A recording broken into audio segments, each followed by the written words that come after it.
Boche gold and diamonds. Buy now pay later. ഷൊർണൂരിൽ school വിട്ട് പോകുകയായിരുന്ന സ്കൂൾ വിദ്യാർത്ഥിക്ക് തെരുവുനായയുടെ കടിയേറ്റ് ഗുരുതര പരിക്ക്. ഡൽഹി സ്വദേശിയായ ഷൊർണൂർ SMB കവലയ്ക്ക് സമീപം വാടകയ്ക്ക് താമസിക്കുന്ന മുഹമ്മദ് സാജിദിന്റെ മകൻ മുഹമ്മദ് ഫായിക്കിനാണ് കടിയേറ്റത്.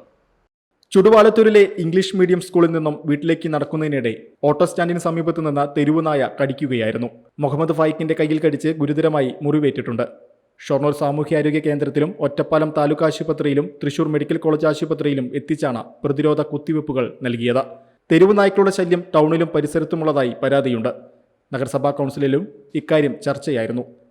ABC പദ്ധതി കാര്യക്ഷമമായി നടപ്പാക്കുന്നില്ലെന്നായിരുന്നു പരാതി. അതുകൊണ്ട് തന്നെ തെരുവുനായ്ക്കൾ പെരുകുന്നതായും കൗൺസിലർമാർ ഉന്നയിച്ചു. Time kids pre school, Mannannur road, Vaniyamkulam. Dot view news. കാഴ്ചകളാണ് ലോകം, കണ്ടു തുടങ്ങുക.